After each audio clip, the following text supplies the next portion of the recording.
Good morning बच्चों। आइए आज हम आपको कक्षा 9 मैथ एक्सरसाइज 1.3 के सवाल बताते हैं, जिसमें पहला सवाल है निम्नलिखित भिन्नों को दशमलव रूप में लिखिए और बताइए कि प्रत्येक का दशमलव प्रसार किस प्रकार का है।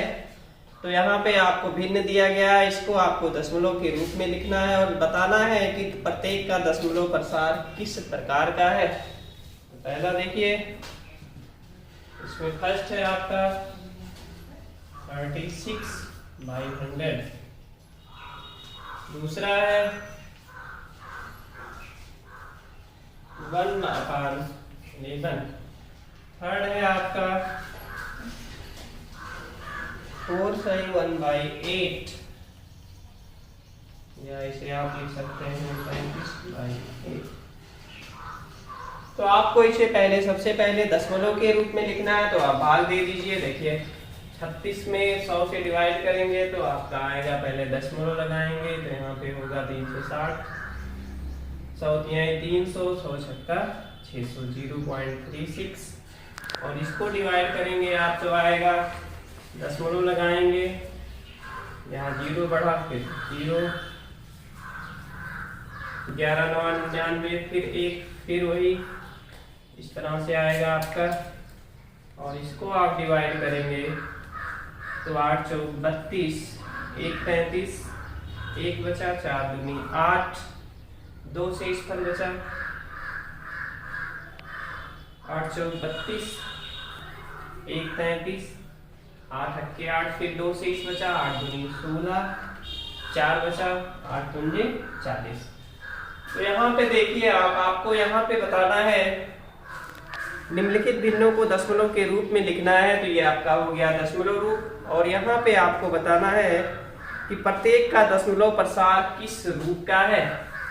यहाँ पे आप इस बात को समझ लीजिए कि अगर आप भाग देते हैं और शेषफल आपका 0 प्राप्त हो जाता है, भाग देने के बाद अगर शेषफल आपका 0 प्राप्त हो जाए तो इस प्रकार का जो भिन्न होगा उसे आप कहेंगे टर्मिनेटिंग। उसे कहा जाएगा टर्मिनेटिंग, अथवा हिंदी में कहा जाए शांत।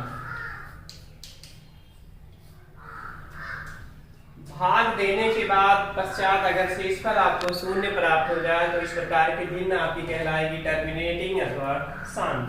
यहाँ पे देखिए आप 1 को डिवाइड करेंगे 11 से, आपको मिलेगा, दशमलव लगाएंगे 0 9, इसी प्रकार ये आगे बढ़ता चला जाएगा। यहाँ पे जो आपका भागफल आएगा उसकी पुनरावृत्ति होगी। इसका मतलब यहाँ पे आपको शेषफल प्राप्त 0 प्राप्त नहीं होने वाला है।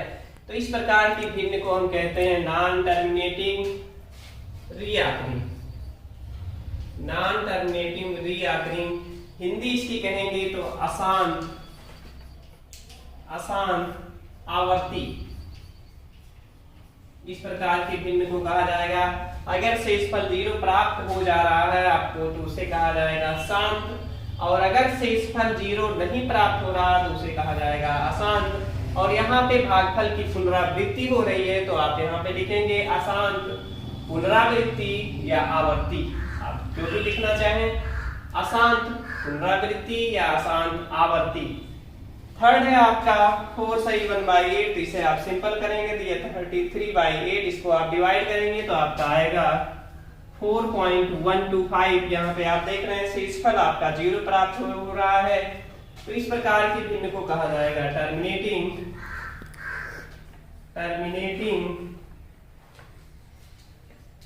या हिंदी में कहें शांत।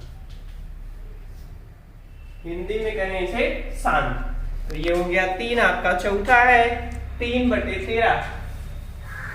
चौथा आपका दिया गया है 3/13।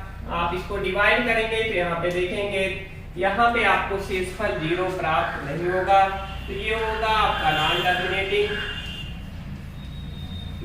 Terminating recurring. पांचवा है 2/11, इसको भी आप भाग दे लेंगे तो आप देखेंगे जो भी आपको भागफल मिलता है इसमें शेषफल आपका 0 नहीं प्राप्त होगा, तो हो जाएगा ये आसान आवर्ती या नॉन टर्मिनेटिंग रीअकरिंग। छठवां है आपका इसमें 329/400। आप इसको डिवाइड करेंगे यहाँ पे तो आपको मिल जाएगा 4 8 32, 4 दूनी 8 1 9, 4 दूनी 8 1 9, 4 दूनी 8। भाग दे दीजिए आप 329 को 3.4 8 32, 4 दूनी 8, 0 बढ़ाइए 4 दूनी 8, 4 पंजे 20। यहाँ पे आपको मिल जाएगा 0.8825 और शेषफल आपका प्राप्त हो गया 0। 4 पंजे 20, यहाँ पे शेषफल आपका मिल गया 0। इसका मतलब ये भिन्न कैसी है? टर्मिनेटिंग, या कहेंगे आप इसे सानी। तो सीधी सी बात है, अगर आपको शेषफल 0 प्राप्त हो रहा है तो वो भिन्न आपकी होगी टर्मिनेटिंग और शांत। अगर आपका शेषफल 0 नहीं प्राप्त हो रहा है और भागफल की पुनरावृत्ति हो रही है या आवर्ती रूप में आ रहा है आपका भागफल, तो ऐसी भिन्न को कहा जाएगा आसान, आवर्ती या नॉन टर्मिनेटिंग रिकरिंग। नेक्स्ट सवाल है आपका, आप जानते हैं कि 1/7 इक्वल टू इतना दिया गया है।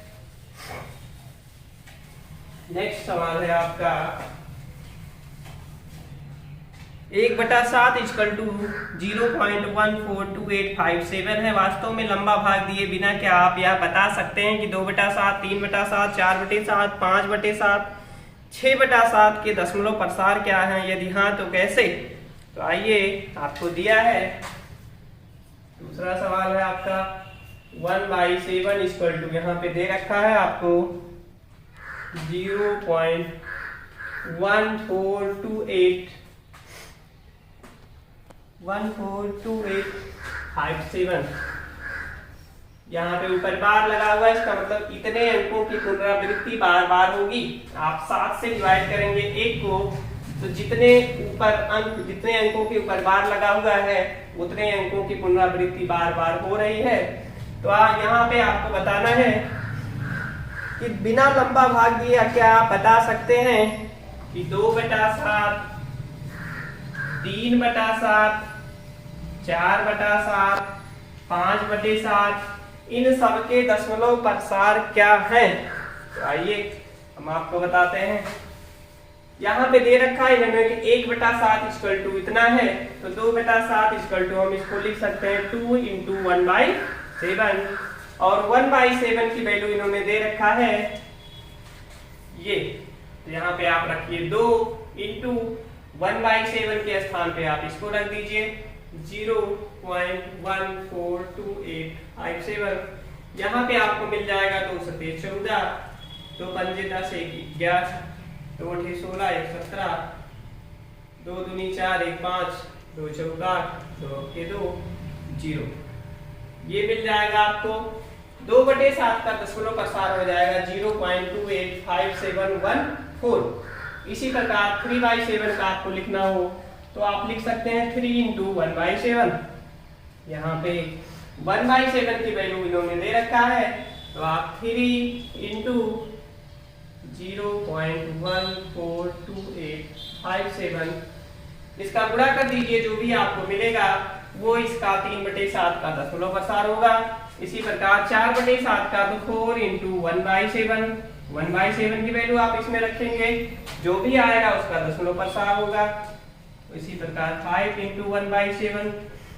इसी प्रकार दिया इन्होंने 6/7, तो 6/7 मतलब 6 × 1/7, 1/7 की वैल्यू रख दीजिए आप 6 × 0.142857 गुणा कर दीजिए। जो भी आप इसमें गुणा करेंगे वो आएगा, वो आपका 6/7 का दशमलव प्रसार हो जाएगा।